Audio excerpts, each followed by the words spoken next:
Bienvenue dans Fuckbookstagram, l'endroit où vous ne trouverez pas de jolies couleurs pastel bien chaudes pour promotionner un livre jamais ouvert. Cette semaine, c'est Foreverisme aux éditions Façonnage, un livre de Grafton Tanner traduit par Julien Bess, Quand le monde devient un jour sans fin. C'est le sous-titre et il est super parce que c'est exactement de ça dont il s'agit. Le livre raconte comment nous sommes piégés dans une boucle temporelle où rien ne doit mourir, où tout doit s'éterniser. Les films, les séries d'une part, mais aussi nous-mêmes, condamnés à vivre comme des zombies biberonnés par une élite aux tendances fascistes. Mais avant d'en arriver là, retournons dans le passé. La nostalgie est une maladie qu'il faut combattre parce qu'elle peut mener entre autres au meurtre. Ce sont en tout cas les théories en vigueur à la fin du 19e siècle, notamment soutenues par Hans Gross, avocat pénaliste autrichien dans son livre Criminal Psychologie. Cette maladie, dans une époque de changement sociétal, se traduirait par un mal du pays et elle toucherait plus les ruraux que les citadins. Ces derniers seraient matures, tenaces, et les ruraux seraient des... C'est quoi le mot déjà, ça finit en hête? Gamètes? Zapettes? Les soldats issus des régions rurales étaient plus enclins à la nostalgie, car un gars de la campagne est plus casanier. A l'inverse, le soldat de la ville s'avère plus tenace et mature, peu lui importe l'endroit où il dort ou mange, alors que son cousin rural se languit de la propriété familiale et des produits de la ferme. Toute influence qui tend à accentuer la virilité du patient exercera un pouvoir curatif.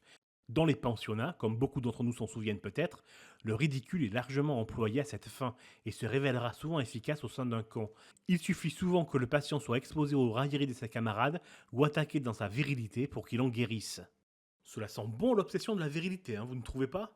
Cela vous rappelle quelque chose? Je sens qu'on va y revenir et que cela va se préciser. En tout cas, ces prises de position sont extrêmes. Cela nous dit en gros que la nostalgie serait la cause de l'arriération et de l'oisiveté, chose que le progrès, et par progrès comprenez le capitalisme, ne peut pas tolérer. Du moins à cette époque. Parce que la nostalgie est contre-productive, dangereuse. Et puis tout change, radicalement, grâce aux enfants chéris du capitalisme, le marketing et la publicité. Fabric Brand, une agence de pub londonienne, explique comment la nostalgie peut faire vendre. Point 1, maîtriser le sujet, comment la nostalgie peut servir la compagnie. Point 2, connaître son public, à qui on parle. Point 3, la nostalgie se partage sur les réseaux sociaux. Les gens veulent partager leurs souvenirs avec leurs proches. Le résultat est simple, efficace et effrayant. Les entreprises capitalistes ont cultivé l'obsession du passé, puis ont proposé de renouer avec celui-ci grâce à leurs marchandises. Ce n'était que la dernière variante en date d'une formule capitaliste éprouvée, la commercialisation d'une solution à un problème artificiellement amplifié. Pire, nous entrons dans une sorte de discussion permanente avec les marques, qui opèrent en mode bêta, en mode apprentissage. On apprend de vous, amis consommateurs. On fait attention à vos amis, à vos polémiques, on réagit, on s'excuse, on s'améliore sans cesse. Notre marque, c'est la vôtre. Ce n'est après tout que du marketing, il n'y a pas de mal à ça. La nostalgie devient juste une corde de plus à la promotion de nos produits. Mais que nenni, parce que tout cela nous réduit simplement à n'être plus rien.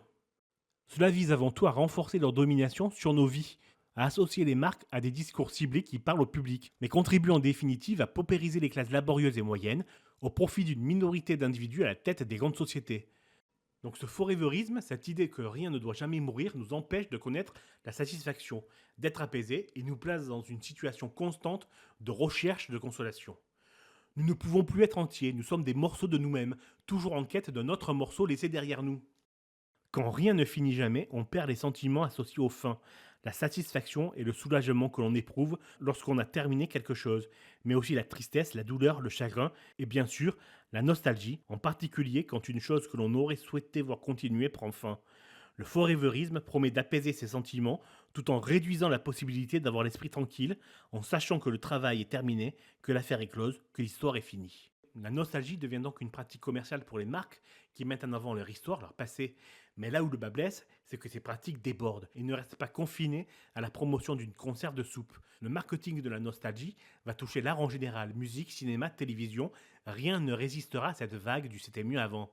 Tout se recycle en permanence et ce sont nos vies qui deviennent des boucles temporelles sans début, sans fin, où tout se mélange et où tout recommence. Star Wars ne meurt jamais, de même que l'univers Marvel, on remet sur le tapis des suites, des préquels, des nouveaux personnages, de nouvelles séries, sans se soucier de la qualité parce qu'il faut éviter à tout prix que le souvenir se tarie. Il faut à tout prix éviter la mort du produit. Dans ce perpétuel balancier, les nouveautés n'ont plus de goût. Tout devient fade, sans intérêt, mais l'univers perdure, gavé à l'excès d'easter egg, de connexion avec d'autres éléments de la saga, et le tout se prête à des commentaires sans fin de connaisseurs, de fans, d'experts. On produit des films, des séries pour alimenter des vidéos YouTube en mode les 5 détails cachés de la nouvelle trilogie. Ou saviez-vous que blablabli blablabla blablablou. Aussitôt cliqué, aussitôt oublié. Aussitôt vu, aussitôt oublié. La consommation n'assouvira jamais cette faim inepte et vaine.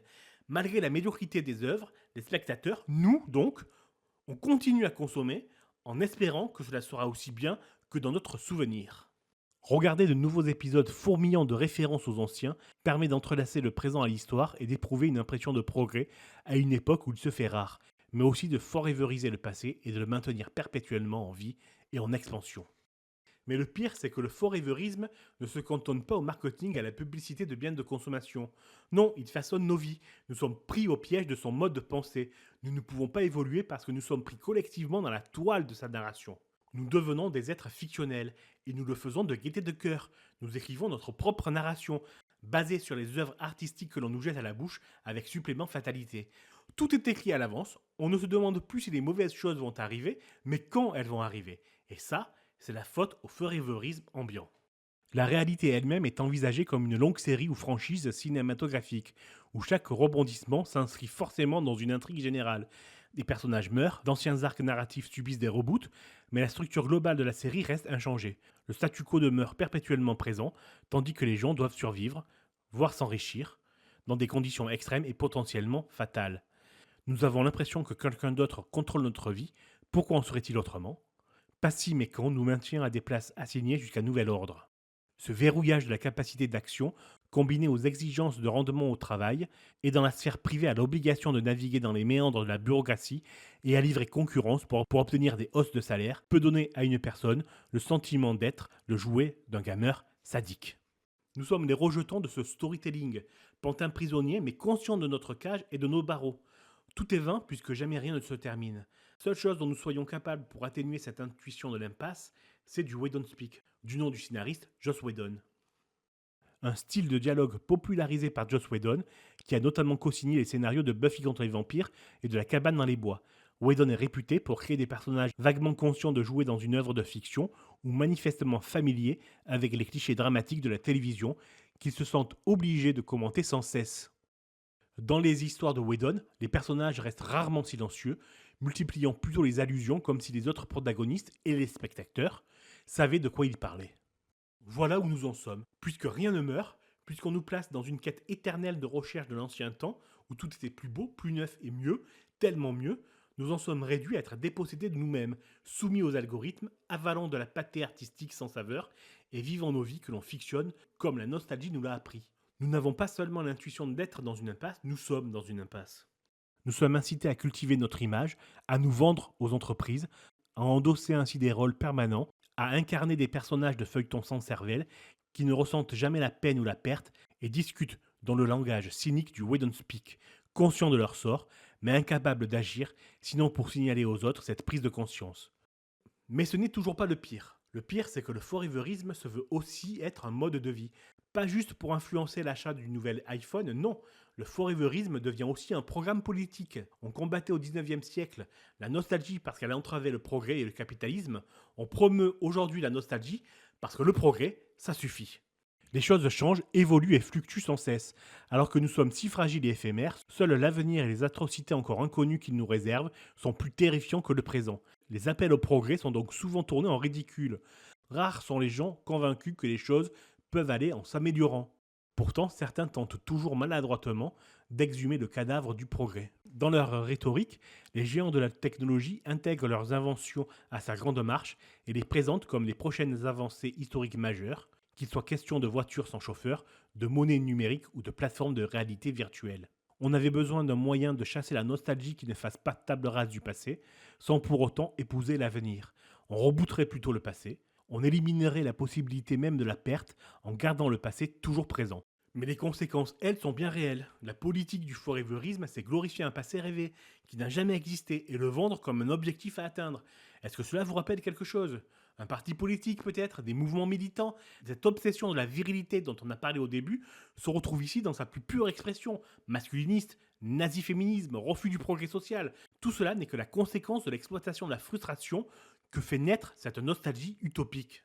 La renaissance de la nostalgie sous forme d'arme politique n'a rien d'un accident. Elle a été favorisée par une poignée de puissants influenceurs qui ont complaisamment dépeint un présent irréparable en blâmant des groupes précis pour cette situation. Donald Trump n'était que l'un d'entre eux. Durant son mandat présidentiel, il a accusé les immigrants, la communauté LGBTQ+, les personnes racisées et l'ensemble du Parti démocrate d'affaiblir le pouvoir des Américains blancs. D'après Trump, les hommes blancs en particulier avaient tout perdu, leurs emplois, leurs traditions, leur héritage, voire leur histoire. Il a juré de leur rendre ce qu'on leur avait prétendument volé. Il y a plus d'un demi-siècle, les dirigeants des États-Unis craignaient qu'une population nostalgique maintienne le pays figé dans le passé. Ils ont désormais peur de ce qu'il adviendra si l'on ne rétablit pas le bon vieux temps. Ce changement d'attitude témoigne d'une évolution quant au rôle de la nostalgie pour le capitalisme. Si des émotions intenses, dont la nostalgie, peuvent produire de la main-d'œuvre, de puissantes élites sauront tirer profit de ce trouble émotionnel et se présenteront alors comme les bergers qui guideront leurs troupeaux vers des états de passion rentables. Rentables, mais certainement pas pour le commun des mortels. Parce que cet acharnement à promouvoir le passé ne fait pas avancer le schmilblick. Non, le but, de toute façon, c'est de figer la société dans son ensemble, ad vitam aeternam, et d'exclure toute perspective de progrès. Le but, c'est de produire des moutons qui consomment, qui ferment bien leur gueule aussi, et qui aboient quand on leur dit d'aboyer, et contre qui aboyer. Une société foreveriste privilégie le statu quo au progrès. Des lois susceptibles d'améliorer la vie des travailleurs sont rejetées. Les dettes empêchent les gens d'aller de l'avant. Beaucoup estiment n'avoir aucune maîtrise sur leur propre vie. Pendant ce temps, le capitalisme assure la hausse des profits pour les élites, qui nous racontent que seuls des changements graduels et négligeables sont possibles. Nos actions sont limitées, cadrées et anticipées. Le sentiment d'impuissance règne. La messe est dite. Et vous vous souvenez? C'était bien la messe. Faudrait pas relancer le carême? Enfin, je dis rien, hein. Partagez, likez, abonnez-vous partout. Le lien est dans la bio et dans la description de l'épisode. Envoyez des cœurs, des likes, c'est toujours ça que les fachos n'auront pas. Je n'aime pas les commentaires en règle générale, surtout ceux qui se pensent plus intelligents que moi. Soyez assurés que je n'en lirai aucun. Mais vous pouvez toujours envoyer un message pour proposer un livre ou des félicitations. Et vendredi prochain, 17h30, je vous parlerai d'un autre bouquin. D'ici là, n'oubliez pas, fuck Bookstagram, le seul filtre acceptable est celui de notre esprit critique.